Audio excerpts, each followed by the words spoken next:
Bienvenidos a Casa de Pacto TV. Como siempre, le damos la bienvenida. Hoy estamos en casa y como en casa, a la mesa hacemos un conversatorio, como siempre, todas las familias. Así que, ¿qué tal si comenzamos una serie de conversaciones hoy? Pues curiosamente hoy nuestro tema es sobre la confianza y queremos hacer un paréntesis un momento porque acerca de la confianza tenemos un tema bien particular y es acerca de las estadísticas sobre el suicidio. Vemos que en el 2018 243 personas en Puerto Rico desafortunadamente decidieron quitarse la vida. Estas estadísticas según el Departamento de Salud. Aún más sorprendente es la cifra de hombres que se comparan 8-2 con las mujeres. Y las edades, entre las edades de 40 y 55 años, hay hombres quitándose la vida. Si comparamos el hecho de quitarte la vida con la confianza, vemos que llegar al suicidio es la expresión máxima de la pérdida de confianza. Imagínate, perdiste la confianza tanto que inclusive pensaste y lograste quitarte la vida. Pues hoy queremos hablar sobre la confianza. Tenemos a Juan Carlos y tenemos al pastor Carlos. Y primero hablamos contigo, Juan Carlos. ¿Qué es confiar y por qué es tan difícil confiar? Mira, Jorge, el confiar, cuando hablaba con Carlos hace un rato, yo lo miro como una experiencia de dos vertientes. Una experiencia del intelecto, un proceso del intelecto y un proceso de las emociones. Cuando tú vas a lo que dice, por ejemplo, la Real Academia, ¿verdad?, Española, dice que el confiar es esa esperanza firme que se tiene de alguien o de algo. Por otra parte, cuando yo leo la literatura en consejería pastoral, pues hay quienes dicen que el confiar en alguien, que yo sabe paso, ¿verdad?, tú confías en el contexto de las relaciones, es el yo poder tener absoluta certeza de que esa otra parte de la relación va a cumplir a cabalidad sus promesas. Y que en función de esa certeza yo puedo ser absolutamente vulnerable alrededor de esa persona. Entonces, por un lado, hago el ejercicio intelectual, ¿no?, de afirmar intelectualmente que esa persona va a cumplir sus promesas. Emocionalmente genero esperanza, ¿no? Y esa esperanza es esa sensación emocional de que eso que espero de esa persona es plausible, es posible, es algo que va a poder concretizarse en algún momento, ¿no? Entonces, es importante entender esto porque precisamente cuando yo no tengo la capacidad, y aquí vamos a hablar, ¿no?, de la confianza en Dios, y el pastor va a abundar, y en el conversatorio lo vamos a abundar más en algún momento. Cuando yo pierdo la capacidad de hacerme vulnerable ante Dios, entonces me hago vulnerable a la desesperanza y a lo que produce lo que mi entorno pues produce de forma negativa, ¿no? Si yo no pongo mi esperanza, mi expectativa, si no pongo mi absoluta certeza de que Dios va a cumplir sus promesas de cuidado, me voy a hacer entonces vulnerable a la desesperanza. Ya la desesperanza es lo que genera la conducta autodestructiva, y como tú muy bien pues ahí lo estás planteando, al punto, ¿no?, de decir, pues ya no queda más nada que hacer, ya todos los recursos los agoté. Precisamente al no tener el recurso de la esperanza, no tener el recurso de la confianza, me expongo a lo que los estímulos del ambiente, pues a lo que me exponen, ¿no? Precisamente la tensión y la desesperanza es cuando los estímulos del ambiente exceden mis recursos emocionales. Y cuando llega un momento en que mis emociones no están guiadas, no están cimentadas en la confianza que yo tengo en aquel que prometió estar conmigo, en aquel que prometió hacer provisión a las cosas que yo necesito en el momento en que las necesito, estoy en problemas. Y si pudieras ponernos en unas palabras sencillas, como que ¿por qué es entonces tan difícil confiar? Es difícil confiar precisamente por mi incapacidad de hacerme vulnerable, porque pienso, y no solo hacerme vulnerable, sino hay una porción de arrogancia que me hace sentir a mí que yo tengo la capacidad o la autosuficiencia para atender mis asuntos. Y cuando precisamente llegó el punto de que no soy realmente lo suficiente como para atender estos asuntos en mi soledad, en mi aislamiento, pues me resulta difícil confiar. También me resulta difícil confiar porque pienso o tengo la percepción de que aquella persona en la que yo deposité la confianza no tiene la capacidad de cumplir sus promesas. O en algún momento pues dejó de cumplir sus promesas. Por eso es que la confianza es tan importante en las relaciones, porque precisamente cuando yo me hago vulnerable, por ejemplo, a Carlos prometió que iba a cumplir algo y no lo cumple, pues eso genera desconfianza. No puedo ser vulnerable ante Carlos porque no puedo confiar en lo que él me prometió. Así que hay una parte de la experiencia, ¿no? ¿Cuál ha sido mi experiencia con otras personas en las que he depositado mi confianza?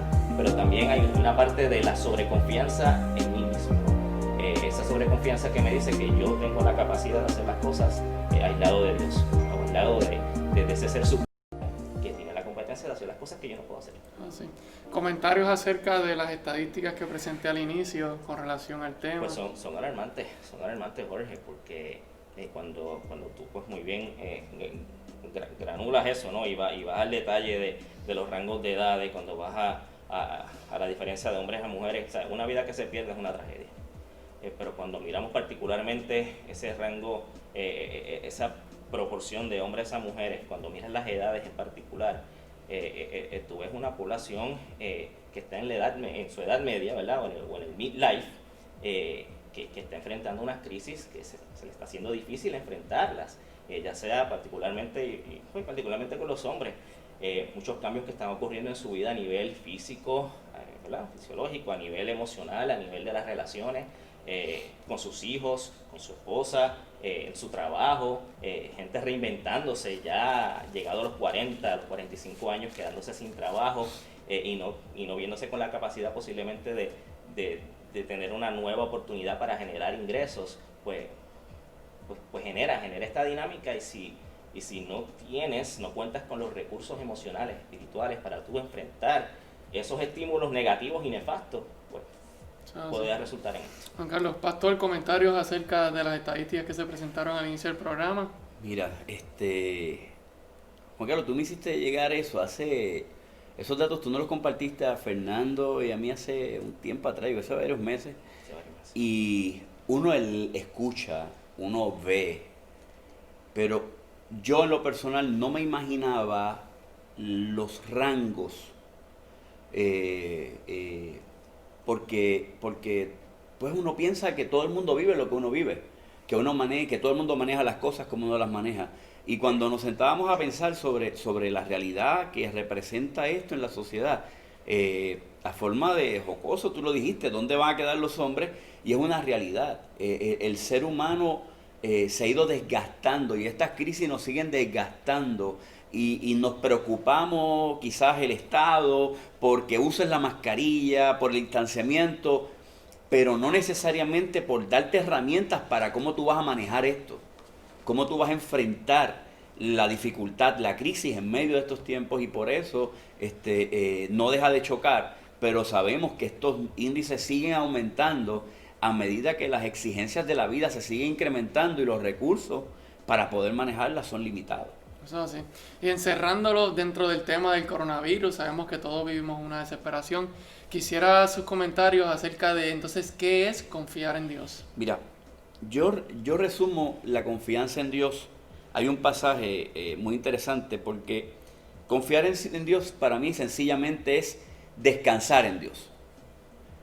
Descansar de la forma de recibir y aceptar el propósito de Dios en mi vida.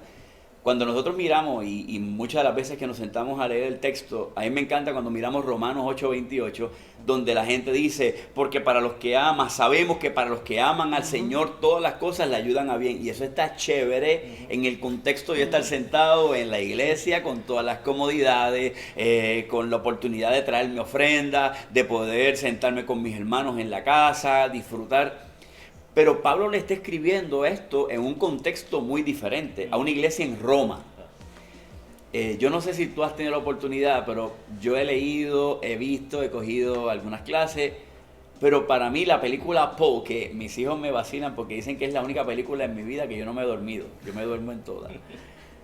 Esa película de Poe, si algo me detuvo el corazón, era ver cómo vivía la iglesia a la que Pablo le está escribiendo.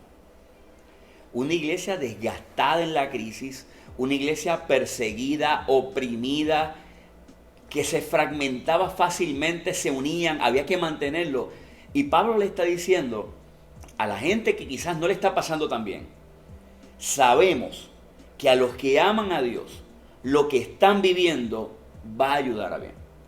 Todas las cosas. Cuando nosotros miramos eso dentro de la perspectiva de lo que es confiar en Dios, es literalmente entender que lo que yo pueda estar viviendo, lo que alguien está viviendo en su casa, abre la nevera y no tienes la compra que tú sueñas, pues algo Dios tiene en esto. Es poder ver a Dios en cada etapa de mi vida. Veo el carro y no es el carro quizás ideal, poder entenderlo. Porque cuando yo no comprendo eso, puedo abrir la mente a desafiar la potestad de Dios sobre mi vida. El que Dios sea el rey establece que Dios hace todo, permite todo y prohíbe todo lo que Él quiera sobre mi vida. Entonces, cuando nosotros miramos esa realidad, ¿contra qué batallamos? Pues batallamos contra, tristemente y difícilmente, las nuevas tendencias que vemos desde el púlpito, donde todo es positivo, donde visualízate, declara y todo se va a ocurrir, como si el que yo esté mal es porque no tengo la autoridad sobre la vida. Mira, y la realidad es que pasaremos vicisitudes, habrán problemas, pero en medio de eso es que se da la confianza en Dios. Que aunque las cosas no estén bien, aunque nos hayamos quedado sin trabajo, aunque pasemos, y menciono eso porque hace un tiempo escuchaba yo a Juan Carlos, estaba predicando en una iglesia en Carolina del Sur, estaba invitado, y cierra el sermón contando su testimonio, y decía, cuando yo me quedo cesanteado, que la ley cobra se está acabando, que los ahorros se están acabando, no me queda nada más que decir, Señor, yo estoy en tus manos. Y ahí es donde nuestra fe comienza a trascender, porque ahí crece. Y confiar en Dios es simplemente entenderlo a Él como absoluto lo que yo esté pasando. Y que Él está en control, que Él no se bajó del trono, que Él está en el trono y que Él está sobre mí y para mí en ese proceso. O sea, sí. Quisiera entrar en la palabra, pastor, antes de usted, Juan Carlos, ¿qué es la palabra, qué la Biblia tiene que decirnos acerca de la confianza en Dios? Pues me llama mucho la atención lo que plantea Carlos y el mucho daño que lamentablemente estas corrientes teológicas triunfalistas pues han provocado en el proceso de la gente al enfrentarse a la prueba, al enfrentarse a la situación difícil, porque se parte de la premisa de algo que es totalmente antibíblico. El Señor dijo que en el mundo tendríamos aflicción, pero confíen, yo he vencido al mundo. El Señor le decía a los apóstoles, a los discípulos allá en Juan 14, confíen en Dios y confíen también en mí. Y estas cosas Él se las está diciendo en el contexto donde Él les está compartiendo el montón de cosas que les iba a esperar como producto de caminar con Jesús. Y cuando yo leo aquí en el capítulo 16, en los versos del 1 en adelante, todo esto les he dicho para que no flaquee su fe, los expulsarán de las sinagogas, ya está bien el día en que cualquiera que los mate, pensará que lo está prestando un servicio a Dios. O sea, va a haber personas que pensando que le están haciendo un favor a Dios, van a atentar contra tu vida. Entonces yo creo que es completamente antibíblico y súper importante nosotros poder afirmar que en este mundo vamos a atravesar por aflicciones, que la vida no es un valle, ¿verdad?, de rosas, que hay cosas que vamos a tener que enfrentar porque vivimos en un mundo que está fastidiado por el pecado, pero que confiemos que el Dios que nosotros le servimos, Él venció la muerte, Él venció en la cruz, y más importante que cualquier otra cosa, es sencillamente preguntarme, ¿es Jesús quien Él dijo ser? Si yo puedo contestar que Jesús es quien Él dijo ser, si Jesús realmente resucitó de los muertos. Y dice Pablo que si no resucitó Jesús de los muertos, pues vana es nuestra fe. Si yo puedo confiar plenamente en que yo le sirvo a un Dios que es quien Él dijo ser, no hay más nada que buscar. Yo puedo confiar plenamente en que yo le sirvo al Rey de Reyes, al Señor de Señores, aquel que tiene la capacidad, y esto es algo que yo digo mucho, la competencia absoluta de tener cuidado sobre mi vida, de tener cuidado sobre todo lo que yo necesito. Por eso es que el apóstol Pedro dice que nos humillemos bajo la poderosa mano de Dios para que Él nos exalte cuando fuere tiempo, echando no alguna ansiedad, toda nuestra ansiedad sobre Él, porque Él cuida de nosotros. Entonces, cuando la palabra habla de humillarnos, no es solamente no es esta humillación, ¿verdad? De flagelarme, no, es reconocer quién es Dios y quién soy yo. Y esa mega diferencia que entre quién es Él y quién soy yo. Y si yo estoy claro y estoy seguro de que Dios es el creador, Dios todopoderoso y que Él cuida de mí, game over. Game over. Yo creo que es importante. Pastor, ¿algún comentario, una cita bíblica específica que quería leer también sobre eso? El Salmo 37 dice: encomienda a Jehová tu camino y confía en Él. Y la realidad es que el proceso de la confianza siempre va a nacer de nuestro reconocimiento de nuestra incapacidad y nuestra diferencia ante un Dios soberano y eterno. Vivimos en una era que quiere deconstruir todo, pero no plantea bajo qué se sostienen las cosas. Esto no sirve, pero no plantean lo que funciona. Hoy lo vemos en la política, esas son las nuevas campañas, en la moral, ese es el nuevo mensaje. Pero cuando miramos la realidad de lo que nosotros como cristianos tenemos que nutrir, la realidad es que la confianza en Dios, de la manera en la cual yo la puedo desarrollar, es viviendo una relación con Dios. Nosotros a veces hemos espiritualizado que lo que recibe el cristiano, lo recibe todo el mundo. Y no es así. Nosotros cogemos la fe y la hemos diluido tanto para que solamente tú tienes que ver a Dios y yo quiero a Dios, yo quiero lo bueno. Pero la realidad es que cuando yo quiero fomentar mi relación con Dios, yo entro en una experiencia de vivir, de confiar, de comenzar a creer en Dios. Hay veces que una vez escuchaba y lo compartía yo en una prédica, creo que fue en el estudio bíblico del Espíritu Santo, que yo decía: aceptar a Cristo es una decisión, pero conocer al Señor es una vida. Y yo lo enmarco y lo plasmo de este modo. Lo primero que yo tengo que hacer es conocer a Dios. ¿Cómo yo conozco a Dios? Lo conozco a través de la palabra. Lo conozco a través de las historias. Cuando yo veo historias como la de Ruth, historias como la de Noemí, historias como las de David, historias como las de Pablo, en la Biblia, nosotros pensamos que solamente los textos bíblicos de confiar son los que dicen confiar. No, hay ejemplos de confiar. Y ahí entonces conocemos a Dios por la palabra, que nos muestra su carácter, y lo conocemos también en el testimonio.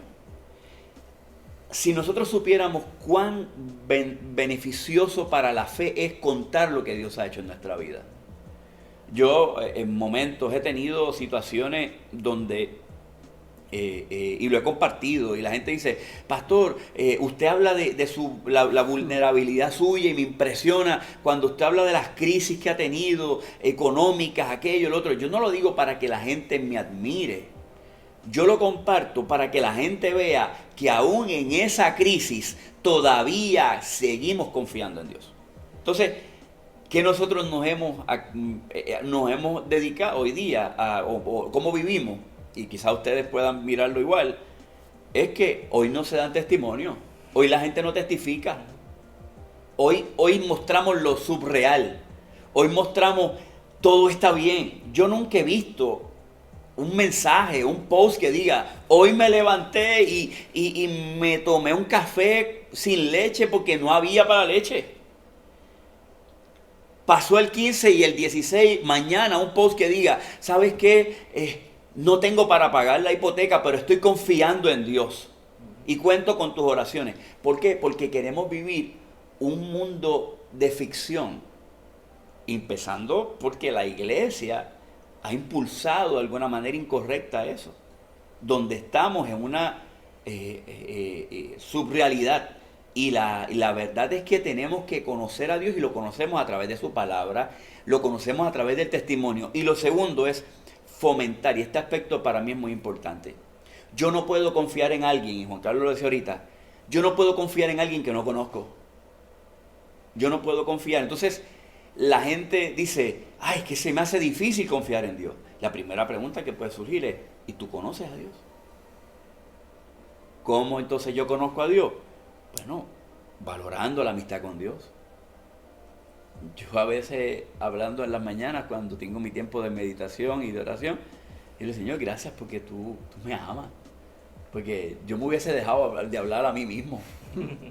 Pero tú me amas, tú eres mi amigo, tú eres fiel.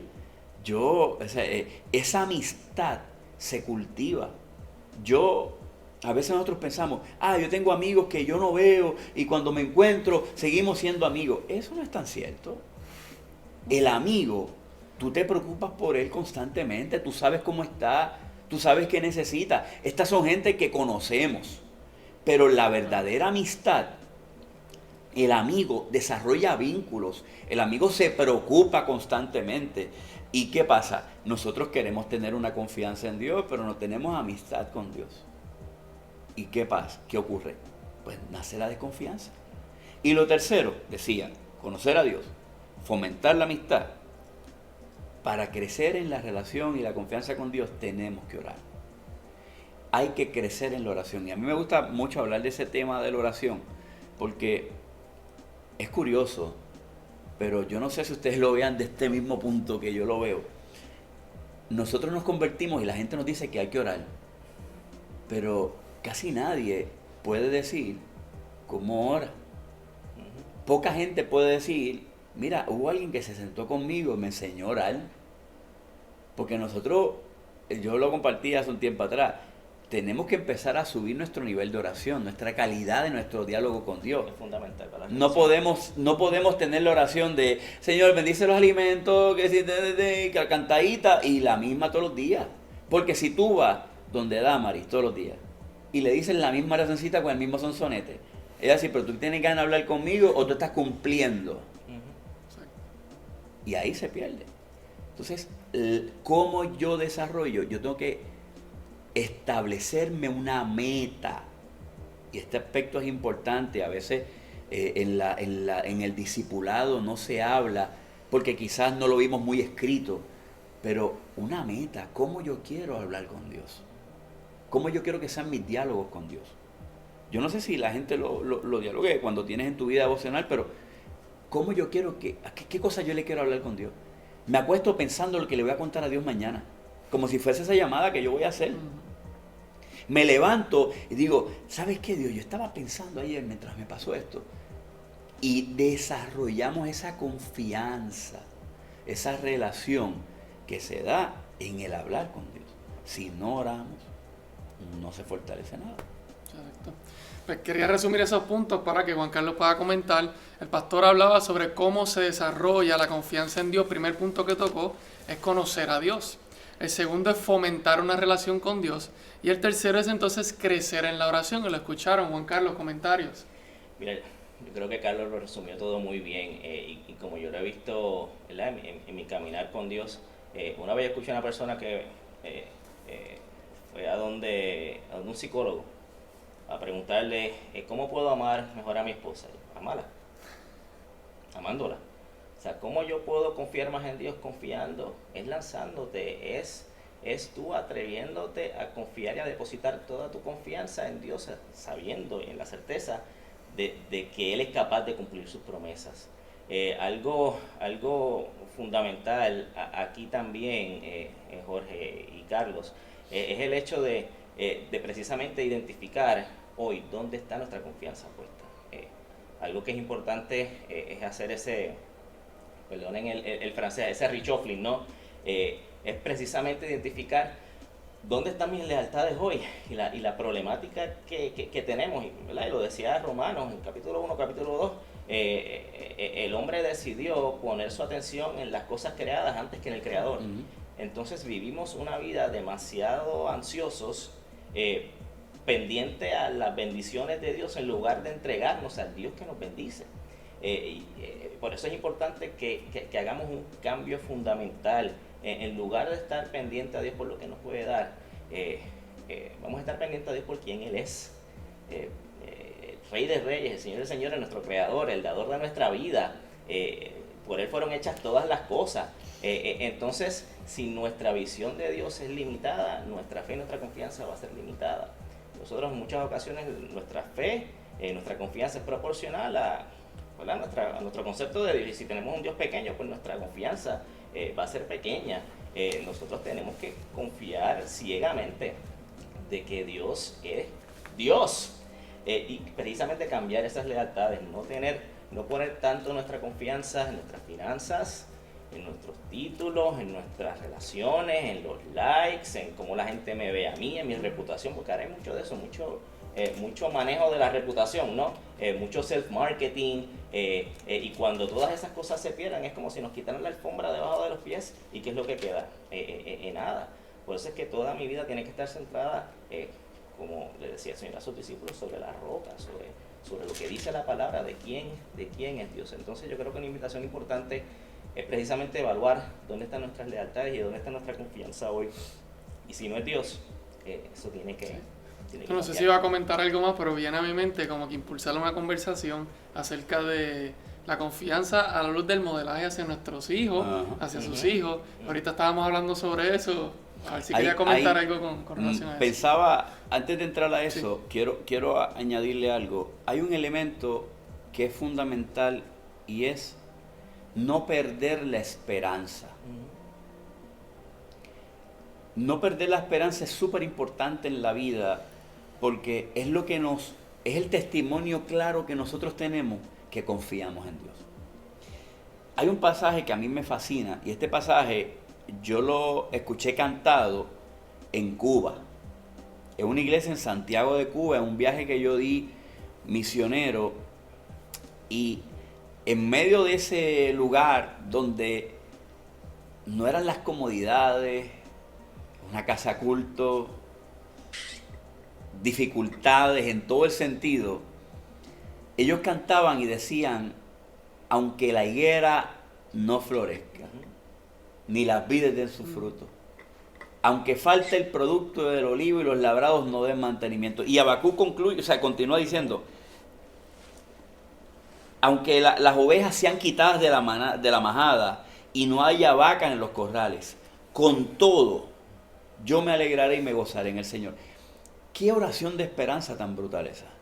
Es una oración de que tú dices... Frente a una crisis nacional. Claro, que hay aquí. donde no hay. No hay. Y la realidad es que todos nosotros hemos vivido eso. Claro. No hay, no tengo. Y yo lo escuché y yo lo he cantado. Aunque la nevera no tenga lo que yo necesito. Y en la alacena no esté lo que yo soñé. Aunque me falte la energía, aunque quizás el trabajo no está produciendo. O sea, yo hace 16 años comencé por mi cuenta a trabajar.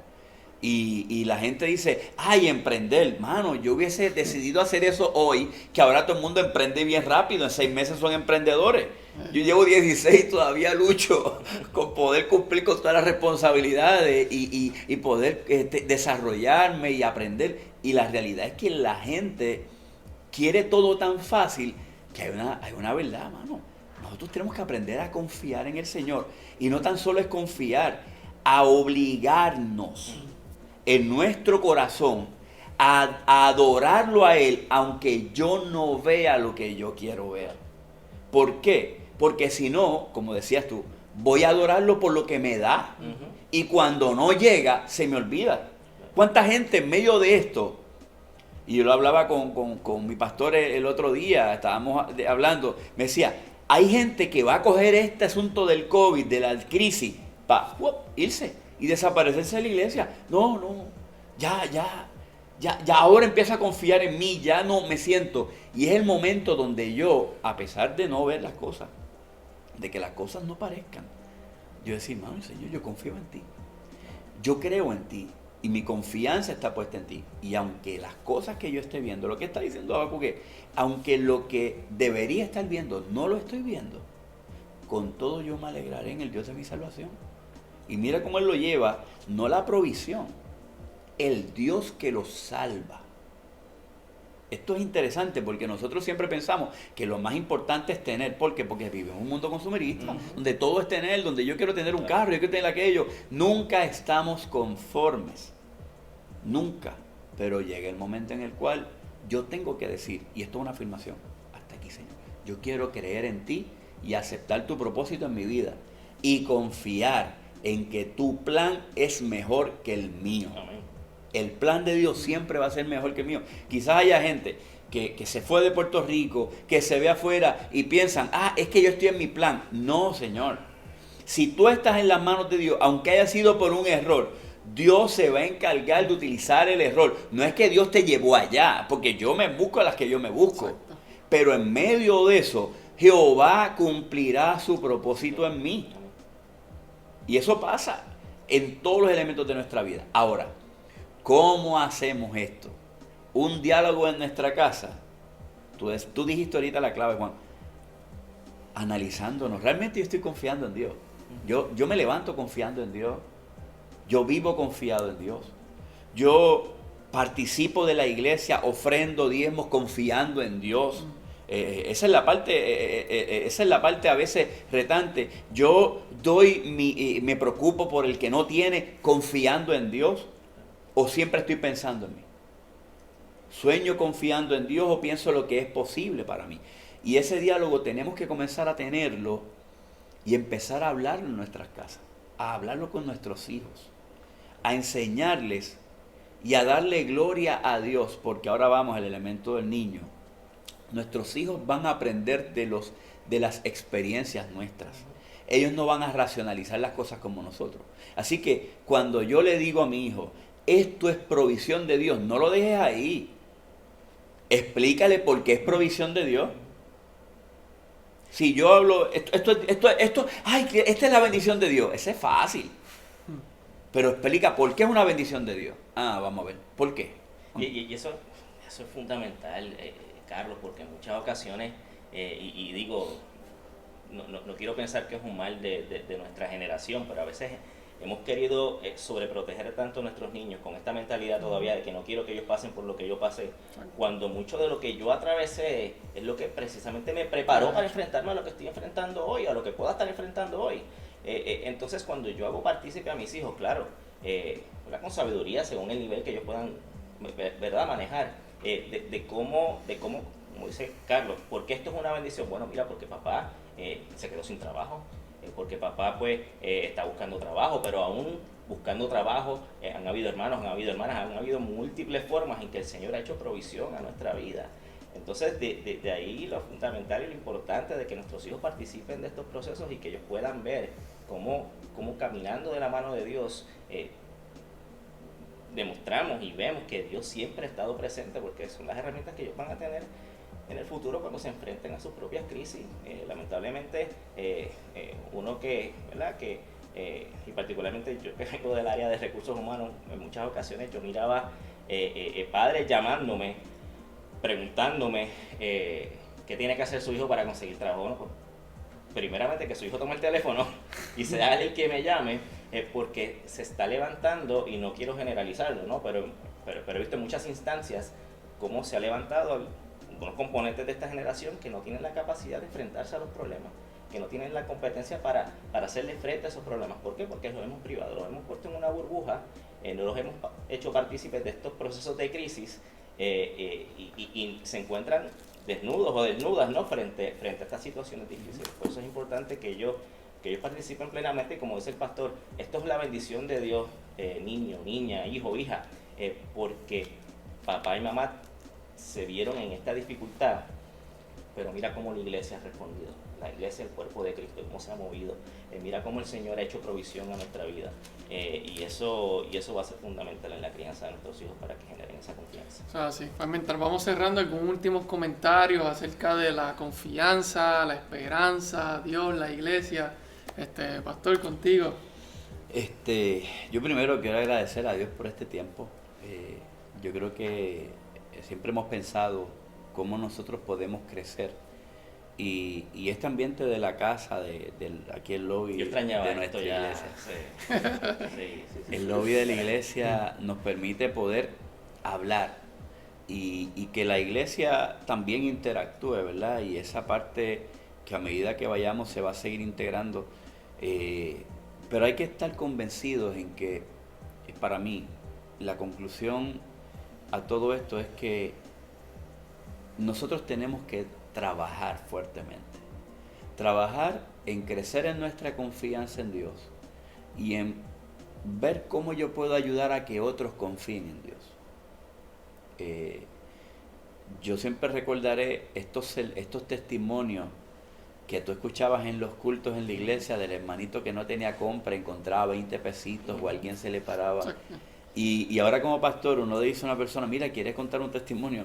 Y la gente dice que no tengo nada que decir.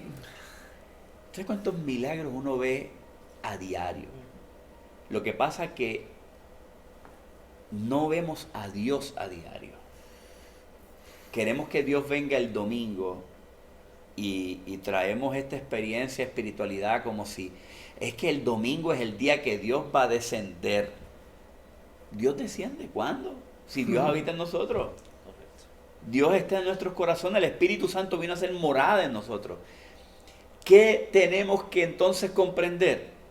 De que yo tengo la bendición por el Espíritu Santo de caminar con Dios, de vivir con Dios y de relacionarme con Dios para crecer en la amistad y crecer en la confianza.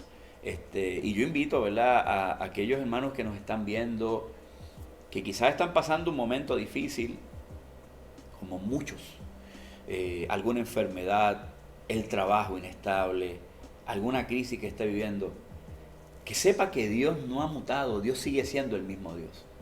El Dios que iba de camino, y a mí me encantan estas historias, por eso es que la Biblia es tan rica y tan linda. El Dios que iba de camino a sanar a la hija de Jairo y se detuvo porque había una mujer enferma. Que para él, quizás para Jairo corría el reloj de la muerte de su hija, para esta mujer era la oportunidad del milagro, pero ¿sabes qué? Ninguno de los dos se quedaron vacíos. Dios nunca llega tarde, Dios siempre llega a tiempo. No es a mi tiempo, no es a tu tiempo. Yo he pensado que ha llegado tarde, pero cuando veo lo que él hace, dice, no, es que fue justo a tiempo. Así que este proceso de crecer en la confianza es importante. No te rindas, no te desanimes, no pierdas la esperanza.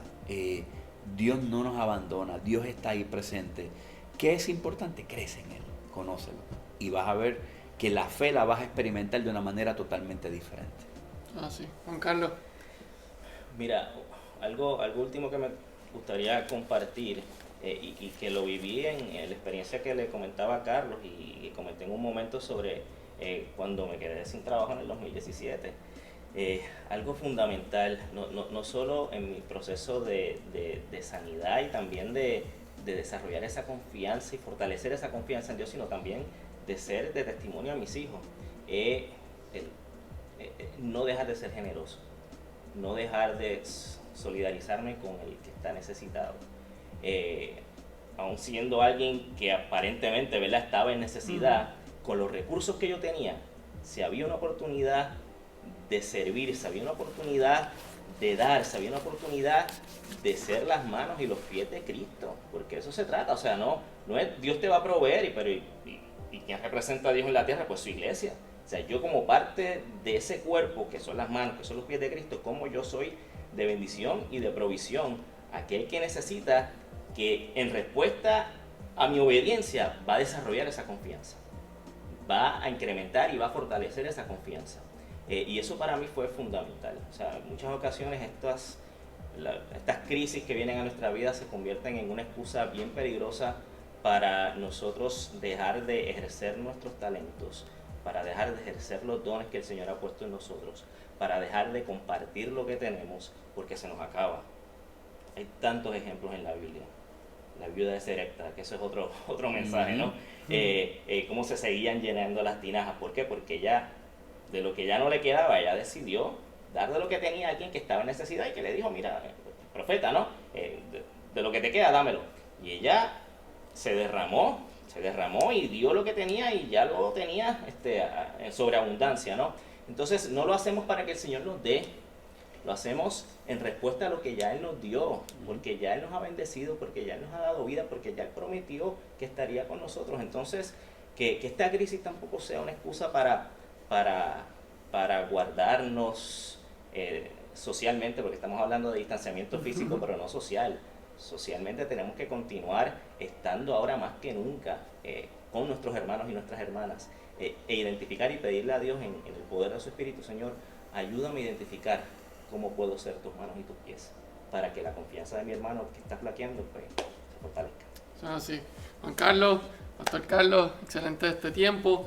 Les queremos invitar que en las próximas conversaciones no sean tímidos y puedan hacer sus preguntas, ya que los estamos siguiendo aquí en los comentarios en vivo. Esta fue otra de nuestras presentaciones magistrales para ustedes, Iglesia, Casa de Pacto. Siempre invitándoles a que se mantengan conectados los miércoles en Estudio Bíblico con el Pastor en Zoom a las 7 de la noche. Mañana continuamos hablando acerca del ministerio y cómo fortalecemos nuestra relación con el Espíritu Santo.